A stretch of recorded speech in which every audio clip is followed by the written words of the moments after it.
out on top, woman came out on bottom, using all kinds of means of things like physical relationships and bone structures and everything else like that. And when I finished reading this book, which was in February this year, I realized that it's 106 years after that book was first published. And when I looked around in the world and saw what was going on, that a lot of these same ideas, which were in this book, are still believed in this country, outside of this country, and especially in places in the Middle East like Iran, Syria, and there's a lot of oppression out there.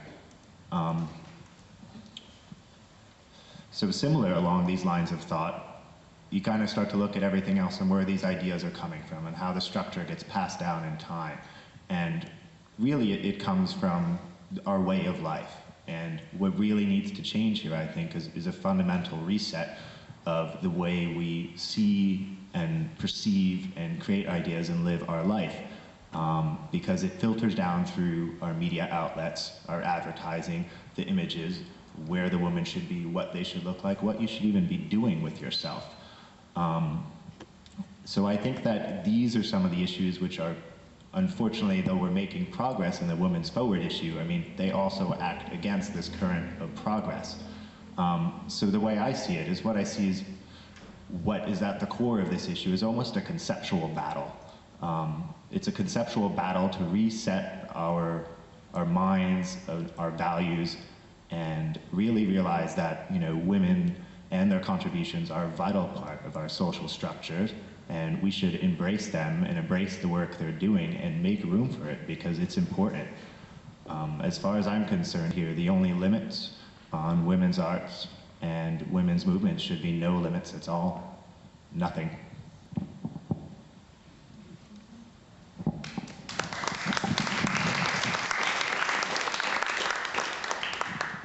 Well, I can second that sentiment, certainly. I want to start off my remarks by once again congratulating Yuko for the splendid show upstairs. I think it's a much better show, actually, than the one that was in the Brooklyn Museum a couple of 3 years ago. Looking at it, though, and understanding it to be an exhibit of women's art, I thought, well, if somebody took the name tags off and they said this isn't a women's show, how much of this could I identify as women's art? And I thought, well, some of these pieces don't seem to be particularly gender specific, or could have been done by a man, or could have been done by a woman. Some of them really do have a certain quality that could only come from a woman. But the entire show as a whole, and I think this is really the success of it,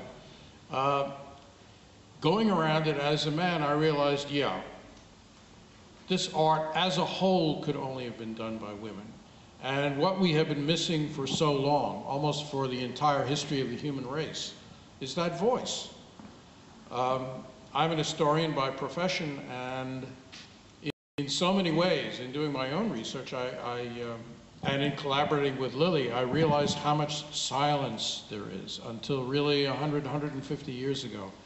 And what an enormous effort has been made and is going to have to be made for centuries to overcome that silence, so that we realize that 50% of the world's voices must be heard and will be heard.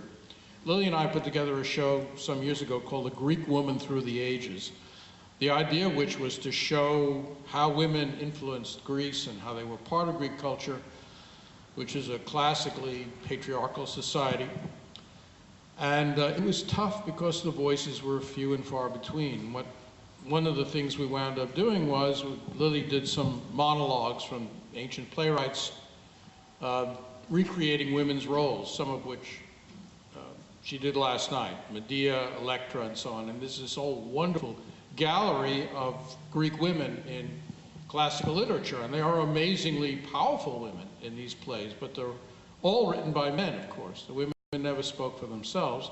Lily points that out, and then she introduces Sappho. Well, fine. There's a woman's voice finally speaking for itself from ancient Greece, but then you have to go many centuries to hear another one. So that really it is a matter almost of trying to reimagine or fill in the gaps. I published a book recently on 16th and 17th century English society, and one of the figures who's central to the book is Queen Elizabeth.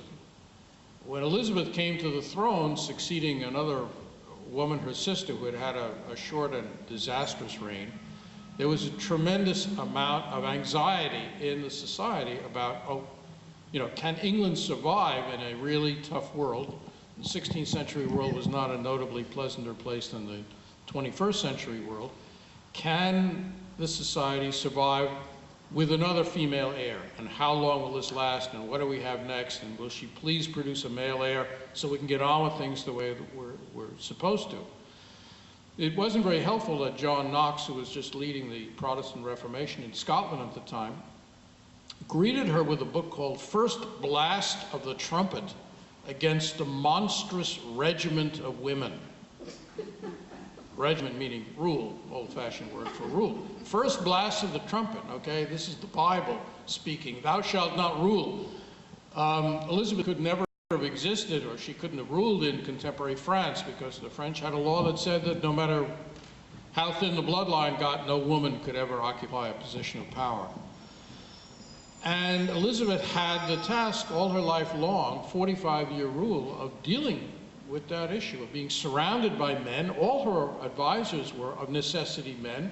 All the people she interacted with on a national and international level were men. She only had her sort of maids for ladies in waiting and so on, for the inner apartments of the palace, and of course she couldn't really confide in them.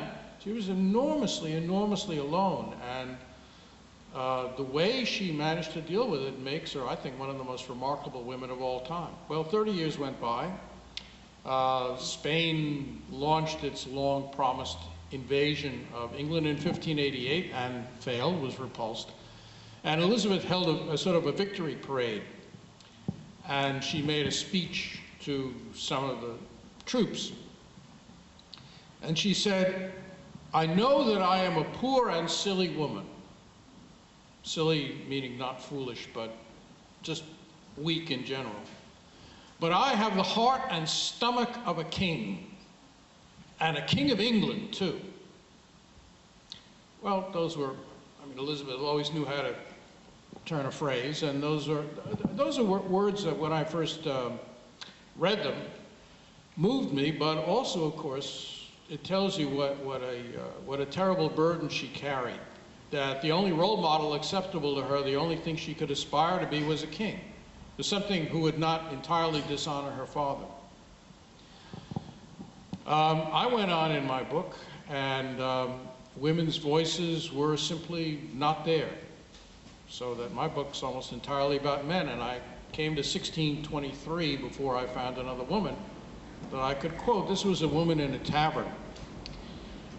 The then Prince of Wales, later Charles I of England, had gone on a voyage to Spain, complicated story, to marry a Spanish princess. People of England, having been invaded by Spain, weren't too crazy about this. Charles came back without a bride, to everybody's happiness.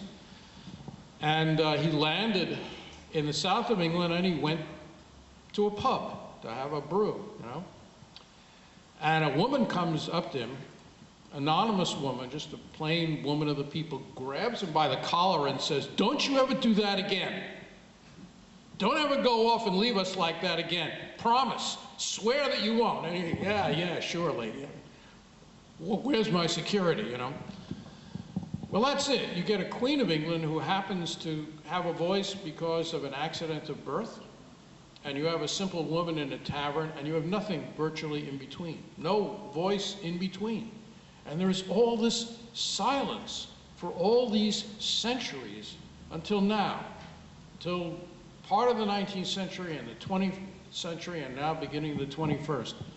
And from a man's point of view, I have to say that I've terribly missed that, and I feel privileged in a way to live in a time where women's voices are finally beginning to be heard.